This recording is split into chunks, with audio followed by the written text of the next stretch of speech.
Lecture number first बहुत ही अच्छे तरीके से कंप्लीट कराया। लेक्चर नंबर सेकंड अगर आप देखोगे तो वहां पे मैंने क्रिप्टो गेम्स के बारे में आपको बताया। लेक्चर नंबर थर्ड में मैं आपको पैनरो गेम्स के बारे में बताने जा रहा हूं। गिरिडोल के इस प्लेटफॉर्म पे आपका बहुत बहुत स्वागत है दोस्तों। अगर आप देखोगे तो मैंने लेक्चर नंबर फर्स्ट बहुत ही अच्छे तरीके से कंप्लीट कराया, उसके अंदर मैंने पूरा का पूरा क्लासिफिकेशन बताया।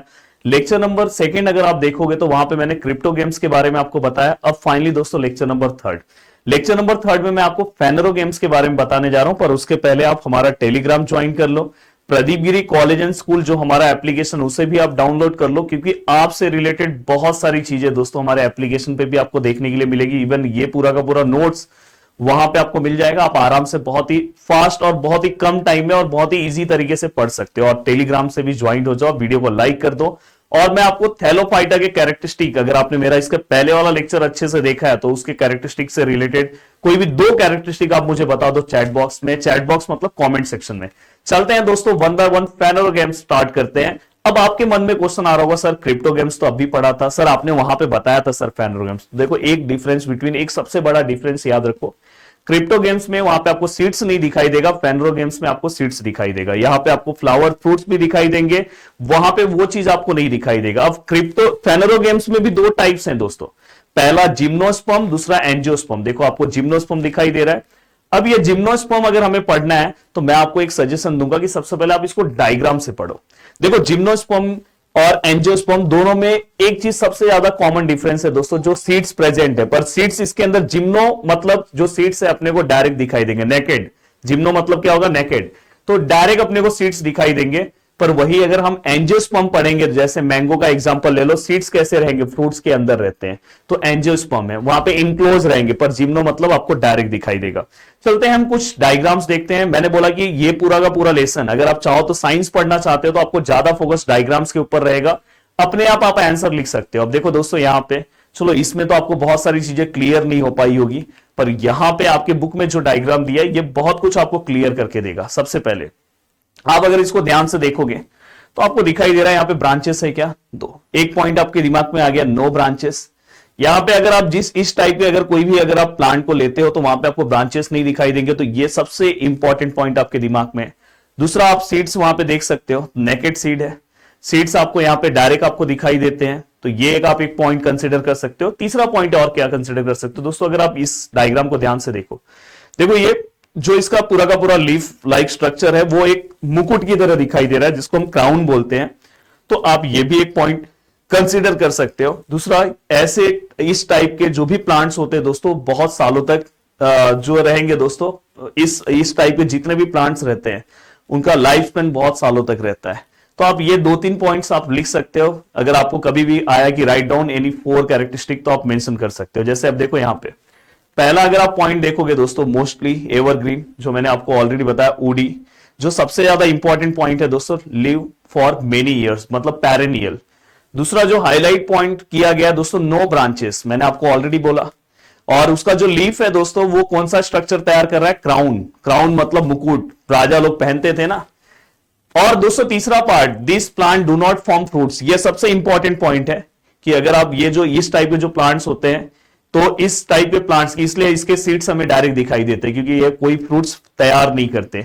तो इसमें आप साइकस अलग अलग एग्जांपल्स ले सकते हो, देवदार, ये सब अलग अलग एग्जांपल्स हैं। अब चलते हैं दोस्तों नेक्स्ट पार्ट की ओर, एंजियोस्पर्म। अब एंजियोस्पर्म इसका दूसरा टाइप्स है, जहां पे बस एक जिम्नोस्पर्म और एंजियोस्पर्म में डिफरेंस ये है कि इसका सीड्स जो है दोस्तों इनक्लोज रहेगा।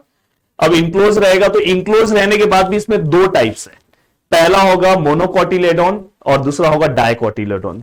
अब मोनोकोट और डाइकोट में क्या डिफरेंस है वो हमें समझना है। जैसे आपने मैंगो का सीड देखा होगा, तो मैंगो के सीड्स को जब मैंगो कच्चा रहता है तो देखना ऐसे दो सीड्स एक के ऊपर एक बैठे रहते हैं। अगर आप ध्यान से देखोगे तो ये डाइकोट है। वही अगर आप देखोगे नॉर्मल, अगर समझो आपने बाजरा का सीड देखा तो वो एकदम सर्कल टाइप में ऐसा रहेगा, तो वो क्या हो जाएगा दोस्तों आपका, वो मोनोकोट हो जाएगा। तो देखो मैं आपको दिखाने की कोशिश करता हूं क्या क्या डिफरेंस हो सकते हैं। ये सब तो पॉइंट आपने पढ़ लिया है। अब यहां पे सबसे पहला कुछ चीज मैं आपको दिखाने की कोशिश करता हूं। देखो एंजियोस्पर्म, ये पूरा का पूरा डिफरेंस बिटवीन आपके एग्जाम के लिए बहुत इंपॉर्टेंट है, बट उसके पहले आप ये दो चीज देख लो। यहां पे ये जो स्ट्रक्चर दिख रहा है ये टैप रूट है। ये बाजू वाला जो स्ट्रक्चर दिख रहा है दोस्तों, ये फाइब्रस रूट है। तो आपको ये वाला टैप रूट है, प्लीज ये ध्यान रखना, ये टैप रूट है, बाजू वाला फाइब्रस रूट है। तो डायग्राम इन्होंने फोटो लगाते टाइम थोड़ा गलत लगाया, ये यहां आएगा, ये यहां आएगा। तो ये टैप रूट किस में पाया जाता है दोस्तों? जो डाइकॉट प्लांट होते हैं। जैसे अगर आप मैंगो का रूट्स देखोगे तो ऐसा ही दिखाई दे रहा है। वही अगर समझो मोनोकॉट प्लांट है, अगर मोनोकॉटिलॉडोन है तो उसमें रूट्स दोस्तों ऐसे पाए जाएंगे, फाइबर्स। जैसे आप ओनियन का रूट्स देख लो, धागे की तरह एकदम फाइबर्स की तरह, वैसे रूट्स। तो ये डायग्राम समझ जाओ, थोड़ा आगे पीछे।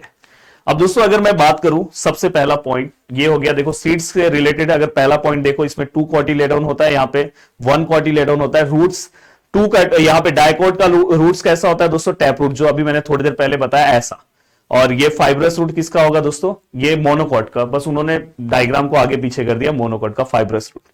दूसरी बात है, सीधा सा आप अगर आपने पढ़ा है डायकॉट कैसा रहेगा दोस्तों, डायकॉट में मैंने बोला कि एक एग्जांपल मैंगो का ले लो, तो उसका मैंगो का जो स्टेम रहेगा दोस्तों कैसा रहेगा? स्ट्रॉन्ग। इसलिए देखो यहाँ पे स्ट्रॉन्ग एंड हार्ड लिखा है। वही अगर आप बाजू में देखोगे तो यहाँ पे अगर मैं एग्जांपल लू, बांबू का लू, बनाना का लू, तो ये कैसा रहेगा दोस्तों? हॉलो रहेगा। अगर आप देखना चाहो तो डायग्राम भी मैं आपको दिखा दूं।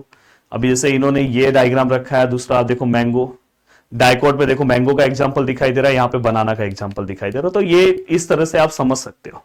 दूसरा दोस्तों जो लीफ है, मुझे इसका भी डायग्राम आपको दिखाना था, इन्होंने लगाया है कि नहीं लगाया है, लीफ वेनेशन शायद बेचारे भूल गए, पर मैं आपको दिखाना चाहता हूं। यहां पे देखो जो लीफ दिख रहा है, वो लीफ कैसा रहेगा? ऐसे और बीच में रहेगा, और ऐसे रहेगा। पर पैरेलल वेनेशन में जैसे आप प्लीज आप बनाना का लीफ देखना, उसमें ऐसे सीधा सीधा लाइन रहता है, और बाकी के जो लीफ रहेंगे ऐसे क्रॉस क्रॉस रहेगा लाइन, उसको हम रेटिकुलेट वेनेशन बोलते हैं।